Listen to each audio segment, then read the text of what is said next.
messieurs, bonjour.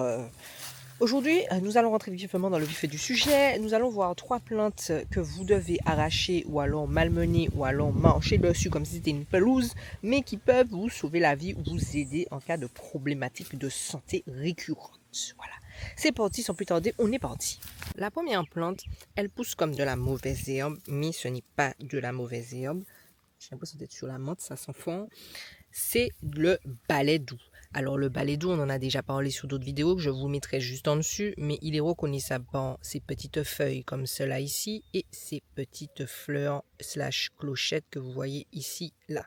Ça fait des toutes petites fleurs blanches quand c'est la saison. Bon là c'est le carême, ah, on en voit, il y en a une là. Hop, attendez, j'essaie de vous la zoomer, vous la voyez derrière. Compliqué. En tout cas, il y en a une là. Ça fait des petites fleurs blanches et le balai doux, ça pousse vraiment comme c'est de la mauvaise herbe. En fait, ça pousse vraiment partout, surtout dans le nord, dans le Zion. Toutes les informations en barre de description avec le nom scientifique, etc. etc.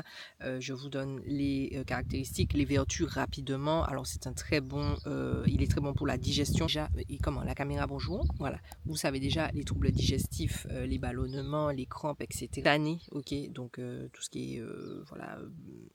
Urtiquer, démangeaisons, etc. C'est bon aussi pour les hémorroïdes, donc vous pouvez prendre la plante comme ça, ok, et la mélanger avec de la vaseline et appliquer sur votre baume quand il est enflammé. Je vous remettrai la vidéo sur les hémorroïdes si vous voulez aller la voir. Des feuilles, donc des parties, des sommités, des parties aériennes de la plante est très bonne aussi pour les règles abondantes. Donc mesdames, si vous avez un flux qui est très abondant et que vous avez du balai doux qui traîne dans votre jardin, n'hésitez pas à en mettre dans votre quotidien, en tout cas sur votre cycle menstruel pour pouvoir réduire l'abondance de vos règles. Voilà. On ne va pas passer 4 heures sur la plante, on en a déjà parlé, je vous remettrai la vidéo de toute façon, vous savez déjà, ou sinon vous allez en barre de description pour en savoir plus. On passe à la deuxième plante. Deuxième plante, c'est le paupier. Vous m'avez déjà entendu vous parler de ça 10 000 fois, 4 000 fois, 50 000 fois, 7 000 fois. Le paupier, pour moi, c'est un super aliment au même titre que le moringa. Voilà. Et le paupier, ça pousse partout. En général, vous trouvez ça dans vos jardiniers en plastique là, ça pousse comme du chien dent, voilà, vous n'avez rien demandé, le paupier apparaît. C'est comestible, cru comme ça, c'est très bon pour la santé. Vous pouvez la manger sous forme de salade ou juste comme ça. Le paupier est très bon, il a des oméga, il est bon pour si vous faites du diabète, si vous faites de l'hypertension, si vous avez des problèmes de digestion, si vous êtes souvent constipé. Il est bon pour les personnes qui ont des problèmes respiratoires, les personnes qui ont besoin de booster leur système immunitaire. Franchement, la liste elle est très longue, on en a déjà parlé. C'est une plante qui ne paye pas de mine comme ça, qui est souvent, voilà, qui pousse comme ça partout, mais qui est très bonne à mettre dans votre quotidien et dans votre alimentation quotidienne, que ce soit sous forme de salade, de smoothie ou juste le croquer comme ça. Voilà. Les amis qui ont des manques, mettez du paupier dans votre vie. Je vous remets la vidéo là. Ne vous inquiétez pas, vous avez tout en barre de description si vous voulez en savoir plus. Je vous ai dit là, c'est des vidéos, on est rapide. Arrêtez d'arracher. Arrêtez de détruire, essayez de voir si vous pouvez le mettre dans votre quotidien. Vous pouvez le prendre aussi sous forme d'infusion. C'est bon aussi pour les enfants, les vers intestinaux, la période des purges, tout ça. Vous avez des enfants, vous ne savez pas quoi leur donner, vous pouvez leur mettre du paupier. Vous pouvez leur donner du paupier en salade, vous pouvez faire des smoothies. Comme ce qui passe en tout cas avec eux, ça va permettre de les nettoyer, de nettoyer aussi l'intestin en fait. Donc voilà, c'est tout bénéf. Au lieu d'aller chercher des plantes qui vont les envoyer aux toilettes en mode de chaud. Le paupier est votre meilleur ami si vous voulez vous nettoyer vous et vos enfants. On passe à la troisième et dernière plante. La dernière plante, je pense que vous l'avez tous reconnue, hein, on la reconnaît surtout grâce à ça ici, c'est le chardon béni. Voilà, notre beau chardon béni qui est souvent maltraité, hein, on le retrouve souvent sur les pelouses et on y marche dessus, on sait pas trop quoi en faire et pourtant c'est un super allié pour votre santé. Chardon béni, je pourrais passer des heures à en parler. Faites attention parce que ce n'est pas le même chardon béni qu'en France. En France, c'est Cninus benedictus. Ici, c'est Euphorium, je sais pas quoi. En tout cas, c'est pas la même chose. Je vous envoie en barre de description pour en savoir plus. C'est vraiment, il est plus tropical, celui-là, on va dire. Mais il a majoritairement des bienfaits qui ressemblent à celui de la France. Celui d'ici, il est très bon pour booster le système immunitaire. Donc vous avez fait une grippe, un Covid, vous êtes malade, vous avez eu la dengue, c'est bon pour vous remettre. Les gens qui ont la dengue, En général, on vous donne du Doliprane et on vous dit de vous reposer. Si vous avez du chardon béni dans votre pelouse, allez encher, bien sûr. Faites attention, n'allez pas prendre un chardon béni où il y a de la pollution dessus. Hein. Vous êtes au bord de la route, le chardon béni prend des pots d'échappement comme ça toute la journée. On va pas le prendre lui. On va aller demander à Tati, on va aller demander à ma reine si elle a du chardon béni dans son jardin. En général, ça pousse comme du chien d'or aussi. Ça pousse entre le carrelage. Si vous allez trouver quelqu'un qui en a. Ah, c'est sûr. Regardez sur les pelouses, c'est quand c'est bien arrosé. En général, le chardon béni est là. Bref, vous lui demandez, vous prenez une bonne poignée comme ça, vous mettez ça dans 1 litre d'eau et vous buvez ça les premiers symptômes de la dengue. Vous buvez ça, vous pouvez mélanger avec de la toumou, vous pouvez mélanger avec du guéritou.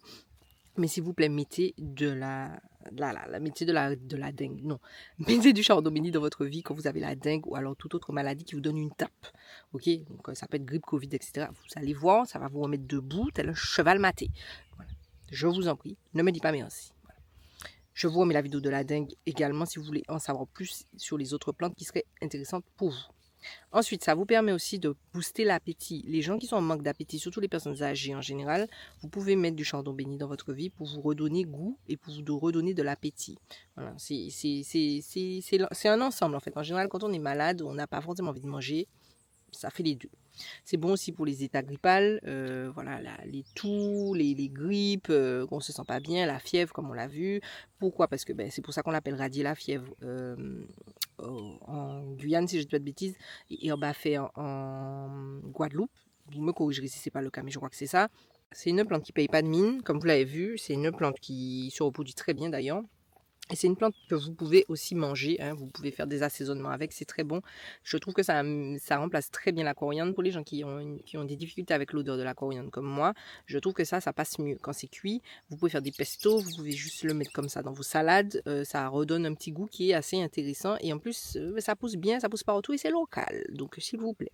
Comme d'habitude, je vous remets toutes les informations sur le chardon béni en barre de description. Vous retrouvez la vidéo ici aussi si vous voulez en savoir plus sur le chardon béni. On a pris du temps pour le voir en long, en large et en travers. Là aujourd'hui on est juste une petite vidéo rapide. Il y a les oiseaux qui font du bruit autour de moi. On est juste une petite vidéo rapide pour qu'on revoie un peu les classiques. Ces 3 plantes, vous pouvez aussi les mélanger si vous voulez. Je ne vois pas trop l'intérêt du pourquoi du comment, mais vous pouvez le faire. Voilà. Ce sont 3 plantes qui poussent extrêmement bien dans les rasiers, dans le zaïon. Ce sont des plantes qui n'ont pas besoin de temps d'entretien que ça. Et ce sont des plantes que vous écrasez à longueur de journée et qui pourtant sont là. Regardez ça. Vous avez la dengue. Vous envoyez une tisane de chardon béni. Ensuite, vous mangez du pot au pied. Et puis après, pourquoi pas, vous pouvez finir avec du balai d'eau pour vous nettoyer un petit peu, pour vous rafraîchir un petit peu. C'est pas la balai, la vie n'est pas belle. Hein. La vie n'est pas belle. Hein. Vous avez tout à portée de main. Au lieu d'aller prendre des trucs à la pharmacie. D'autres toute bagaille là. Bon, alors utilisez ce que vous avez chez vous. Merci.